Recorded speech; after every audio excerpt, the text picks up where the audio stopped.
Today, it's forgetting your past, abhorring your neighbor, following orders, and hiding your kids. And there's a lot to get through in this 1 week, so we are going to pack it in and jump right in, and we're going to start at the start. So this is Exodus chapter 1, starting in verse 6. Now Joseph and all of his brothers and all of that generation died. So this is our link to the patriarchs of Genesis. Over the past almost decade now here at Commons, we have done this kind of a longer series on Abraham and then Jacob and Joseph, and you can find all of those in the archives, but this opening here in Exodus is making the connection for us back to Genesis. And if you can remember, at the end of Genesis, Joseph is sold into slavery in Egypt, but ends up becoming a ruler in his own right. And at the end of Genesis, he welcomes his family back into his life by welcoming them into Egypt in his care during a famine that threatened to wipe everyone out in the land. So Genesis ends with Abraham's lineage living in Egypt. Exodus picks up sometime down the road. Because in verse 2 we read that the Israelites were exceedingly fruitful and multiplied greatly. They increased in numbers and became so numerous that the land was filled with them. Then a new king, to whom Joseph meant nothing, came to power in Egypt. Look, he said to his people, the Israelites have become far too numerous for us. Come, we must deal shrewdly with them, or they will become even more numerous. And if war breaks out, we'll join our enemies and fight against us and leave the country. So they put slave masters over them to oppress them with forced labor, and they built Pithom and Ramesses as store cities for Pharaoh. But the more they were oppressed, the more they multiplied and spread, so the Egyptians came to dread the Israelites and worked them ruthlessly. They made their lives bitter with harsh labor in brick and mortar and with all kinds of work in the fields. In all their harsh labor, the Egyptians worked them ruthlessly. So that's Exodus 1, verses 6 to 14, and it sets up our story for today. It sets up the whole story of the Exodus, and today we are just going to get to the edge of baby Moses. We will get there, I promise. But there is some really important stuff here already in the setup that we need to take our time with. And I already talked about why Exodus starts with Joseph. Let's go back to that for a second, though. Because really, one of the very important verses in the entire Exodus narrative is right here, right at the start in verse 8. It says this, that a new king, to whom Joseph meant nothing, came to power in Egypt. And it's really easy to kind of blow past this and get to the good stuff. I mean, we get it. Time has passed, a generation has died, the new king doesn't remember Joseph, except there's a lot more than that. Case in point, the ESV translates this verse as, now arose a new king in Egypt who did not know Joseph. That's fine technically. The word here is yada, and that means to know. Except that verb yada is incredibly broad in the Hebrew language. It encompasses everything from having intellectual knowledge about someone. I've heard of Joseph, therefore I know him, all the way down to sexual relationships. Adam lay with his wife Eve and he knew her. And I think we all understand that those are two very different ways of knowing someone. And to be fair, delineating the measure of our relationships has always been kind of hard. Are you a friend or a best friend forever, or just someone I have a strange parasocial relationship with online? Sometimes those lines get crossed, right? But in this case, I think the ESV has gone too literal, and in that they've missed the point. The NIV is much closer to the intent here. It's not that the king doesn't know about Joseph, as if the court historians have somehow forgotten about this 7-year famine that Joseph led the kingdom of Egypt through. It's that the king doesn't care about that. And that is a really important idea in Hebrew literature. All through the Old Testament, you will see writers linking stories together. That's why Exodus starts with Joseph in the first place. The writers want to show continuity, how one story leads into another. And in this way, they demonstrated that their present was linked to their past and that their future was somehow part of a larger unfolding story that was impacted by the choices they made today. The historian Thomas Cahill, speaking about the Abraham story in particular, says this, that the Jewish identity was a complete departure from everything that had gone before it in the long evolution of culture and sensibility. Out of the Sumerian dynasty, a civilized repository of the predictable, out of a human race which knew in its bones that all striving must end in death, came a story with impossible promise. Out of a mortal imagination comes a dream of something new, something better, something yet to happen, something in the future. And Cahill's thesis here is that the very notion of human progress, the idea that history is going somewhere, that comes from the Jewish imagination and their desire to link different stories together into a larger thread. Humans didn't really do that before them. We told stories, but we didn't put them together this way. And here, not only is the writer linking the next story, Exodus, to the previous story, Joseph, he's saying that to forget that connection, or maybe even worse, to ignore that connection, is in itself the source of great suffering in the world. Think of that line. There arose in Egypt a king to whom Joseph meant nothing, and the pain that results for the Hebrew people. But then think about all the sayings of the Hebrew God post-Exodus. So there's Deuteronomy 5. The seventh day is a Sabbath day. You shall do no work, neither you, nor your son or daughter, nor your male or female servant, nor any foreigner residing in your town. No one should work, that they all may rest as you do. Remember, you were slaves in Egypt once, and the Lord your God brought you out of there. Or maybe Deuteronomy 15, if you or any of your people sell themselves to you and serve you for 6 years, in the 7th year you must let them go free. And when you let them go, do not send them away empty-handed. Supply them liberally from your flock and from your threshing floor and from your winepress. Remember that you were slaves in Egypt once, and the Lord your God redeemed you from there.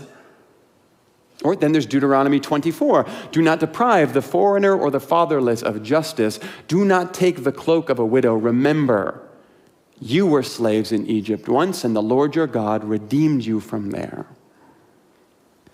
All of the post-Exodus ethics in Israel, resting and allowing others to rest, forgiving debts and blessing others generously, ensuring justice for the marginalized, all of that depends on remembering where the story comes from and how we ended up here. And that framework of learning from our history post-Exodus, that is being set up here at the start with the contrast to the Pharaoh who does not learn from his history pre-Exodus. In fact, you could probably suggest that what the writer wants to say is that forgetting leads to slavery and remembering leads to liberation. And there are so many ways that we have translated this into colloquial wisdom today, right? Those who forget the past are doomed to repeat it. When someone shows you who they are, believe them. Insanity is trying the same thing and expecting a different result. We know all of this, and yet still somehow we regularly ignore it. Do you remember what it was like to be the junior employee who was mistreated by their careless boss? Are you the boss now? Do you remember what it was like when your parents misdirected their frustrations at you as a child? Are you a parent now?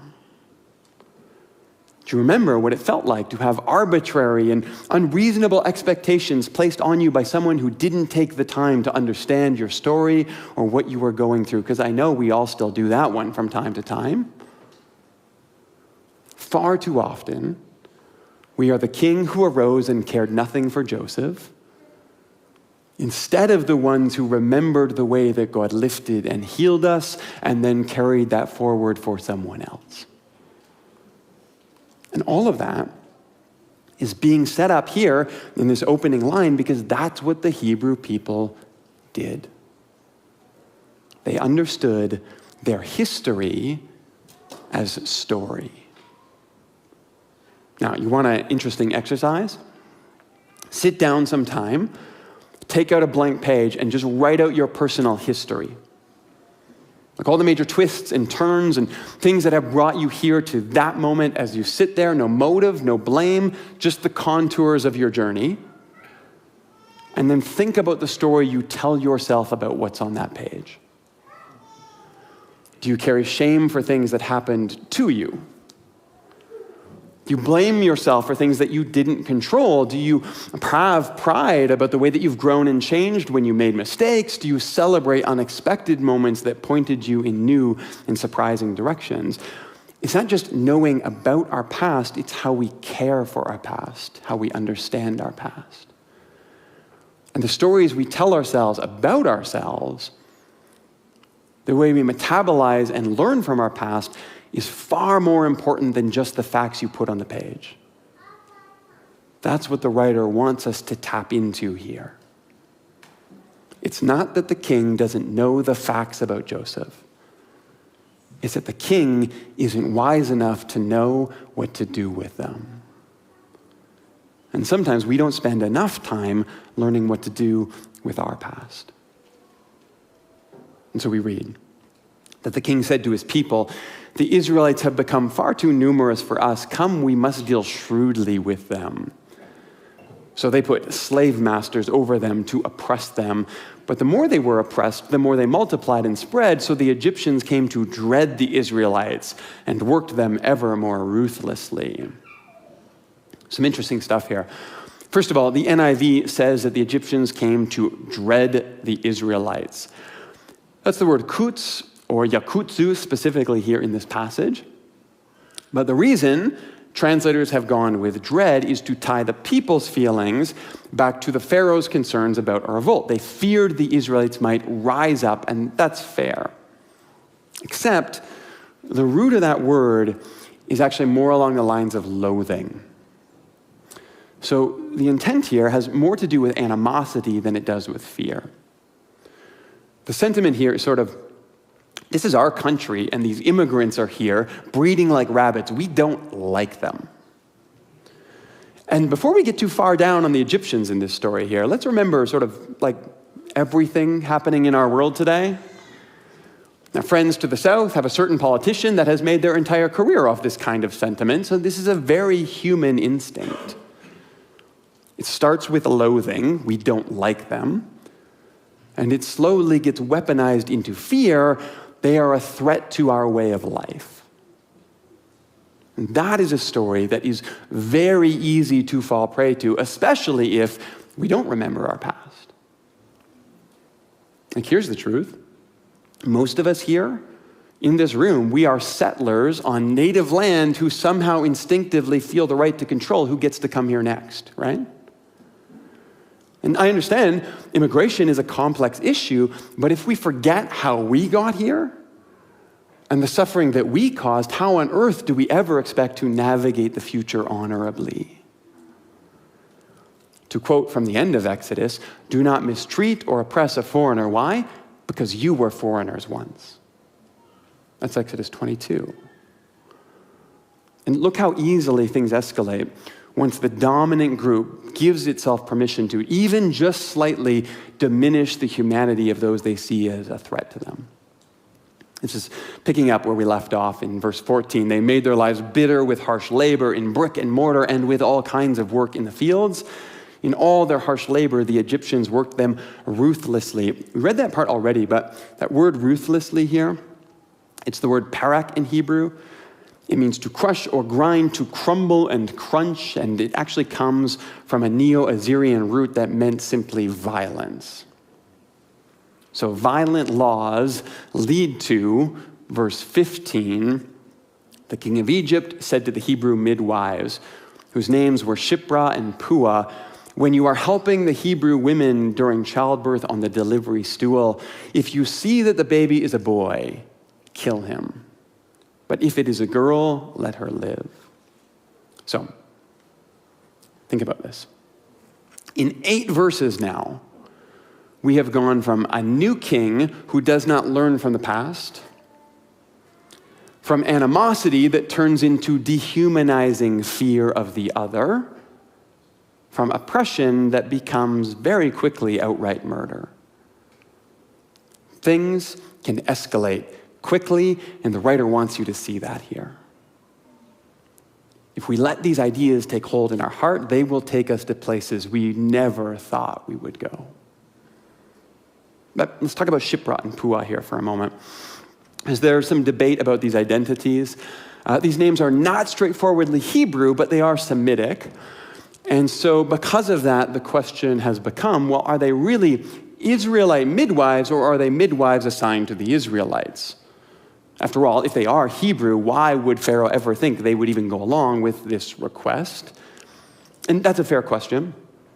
I don't think, though, that the author is casting doubt on their identities. I think the writer's trying to demonstrate something about the corruption of power here. Remember, this king is so deeply entrenched in his own imagination of himself, completely unconcerned with the past. He's so full of his own present, he can't even fathom the idea of a future where someone would refuse his orders, no matter how anti-human they might be. And that's the problem. But Shiprah and Puah, if the Israelites are really any kind of a numerical threat to Egypt at this point, clearly they are going to need more than 2 midwives. So likely what we're seeing here are the women who were the heads of a Hebrew birthing guild. These are essentially the union leaders. And they are called in and given orders by the king to disseminate to the other women who did this work. So what happens? Well, the text is pretty silent here, which leaves us to fill in the gaps imaginatively. And to do that, I want to read you a longer section from Will Gaffney, who is one of my favorite black women scholars reading the Hebrew Bible right now. This is from her book, Womanist Midrash. But this is how she imagines these 2, Shiprah and Puah, leaving Pharaoh's court. Shiprah and Puah call all the birthing women to assemble, telling their overseers that they are passing on Pharaoh's instructions. And perhaps one Egyptian lingers longer than the others, but Puah shoos him out with the ancient womanist refrain, "This is women's business." And he leaves. Hundreds of women come to the place of Shiprah's tent. Many bring their daughters, their granddaughters, nieces that they are apprenticing in the practice. Some are pregnant, others are nursing. It takes more than a day for everyone to gather, to eat, and to rest from their journeys, and there is talk, shop talk, women's wisdom shared, experiences and new techniques, herbs to stop bleeding, and herbs to begin labor, and teas to increase milk production, ways to limit pregnancies. Finally, Shiprah speaks. She tells them Pharaoh's words, and the women gasp. Some mutter, others shout. Some of the children are frightened, but Shiprah and Puah shush them and call for calm. Shiprah begins to prophesy. God has brought our people a mighty long way. I do not believe that God has brought us this far to leave us. Do not fear this Pharaoh or his warriors, nor his war horses or chariots. God will blow them away like smoke in the wind. In our days, before our eyes, God will break the back of empire and wash away its might. God will rise up one of our sons to lead us out of this house of slavery. And our hands and our wombs will do God's work. We will deliver the deliverer, and we will keep him safe until the day God calls. Shiprah takes her seat, and Puah now speaks. This is what we'll do. Deliver the babies. Hide as many of the boys as you can. Raise others as girls. Do not worry about the Egyptians. They will not come to the house of a woman to check. They cannot even imagine that we would defy the Pharaoh whom they revere as a living God. The women leave the convocation of midwives. Days, weeks, then months go by, and babies are born, but Pharaoh is too busy to think about the Hebrew birthing women. Finally, someone mentions that the Hebrew people are still growing. in spite of Pharaoh's command. So he summons them back to explain themselves. And here, back to Exodus verse 19, the midwives answered Pharaoh, "Look, Hebrew women are not like Egyptian women. They are vigorous and give birth before the midwives can even get there." Now here, they're using Pharaoh's prejudice against him. The word that's translated vigorous here is actually something more like brutish or animalistic. They're not refined like Egyptian women. So they're playing him here. And it seems like it works because the next verse, all we read is, God was kind to the midwives and the people increased and became even more numerous. And because the midwives feared God, God gave them families of their own. Now, families here might mean families. More likely what it means is lineages, dynasties, long stories of their own, descendants from today. But I like what Gaffney says here. She says, the liberation of the Israelite people begins with Shiprah and Puah. They are the mothers of a revolution waged first by women. Here's what's important about that. We get no indication in the text that Shiprah or Puah were ever involved with, that they ever delivered Moses, because that's not the point of the story. In fact, it's precisely the opposite. See, the point here is that when we know where we come from and we live out of that grounding narrative, even at great risk to ourselves, we can inspire great things in other people around us, and that is how revolution starts. Shiprah and Puah aren't named in the text of Exodus because they saved Moses. Shiprah and Puah are named in the text of Exodus because they preserved the hope that would be needed when God finally called on Moses. And sometimes that is the much harder work. Here we go, one last vignette. Baby Moses to close us out today. When Pharaoh finds out that his plan has not worked, he escalates the violence even farther because that's what happens. And this time he orders all Hebrew boy children thrown into the Nile River to drown. But one mother who has been hiding her son for 3 months now, as Shiprah and Puah have advised, she decides she needs to do something drastic. So she prepares a basket, and she makes it waterproof, and then she floats her son out into the river, trusting God to look after him. Now, lo and behold, the Pharaoh's daughter just happens to be there that day. And she sees the basket and she realizes that this is one of the Hebrew children, and she has compassion on him and decides to take him home, but she knows she's going to need help to do that. And so she hires the mother who's hiding in the reeds nearby to raise the child for her. And that feels a little convenient. In fact, Jewish commentators often play up the divine irony here. Nahum Sarna points out that when Pharaoh's daughter says to Moses' mother, "Here, take him and nurse him for me," that's chapter 2, verse 8. The text uses a somewhat obscure form of the verb in what we call the hiphil stem that implies something like ownership. And he suggests maybe we could translate this something more like, "Here, he's your responsibility now. He belongs to you. Take him and nurse him for me." Sort of this unconscious acknowledgement of her motherhood embedded in the narrative and the language of the text. The point being, again, that the story that leads to the rise of the single most important figure in Hebrew history is Moses, who will lead his people out of bondage. It all begins with a king who ignores the past, with midwives who know their place in a larger tale, with an Egyptian woman who has compassion on a stranger, with a mother who is returned to her rightful place. And none of that is by accident. Because Exodus doesn't want you only to celebrate Moses when his part comes along.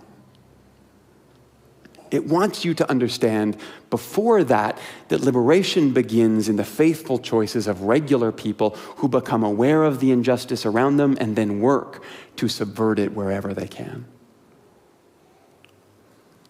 It wants you to understand your place in all kinds of different stories that ebb and flow, some of which you get to be the star in, some of which you will play a small but vital role in from the sidelines. Because you see, when we get to the end of chapter 2, and the story really kicks off and gets going, and we read that the Israelites groaned in their slavery and cried for help, and God heard their groaning and was concerned.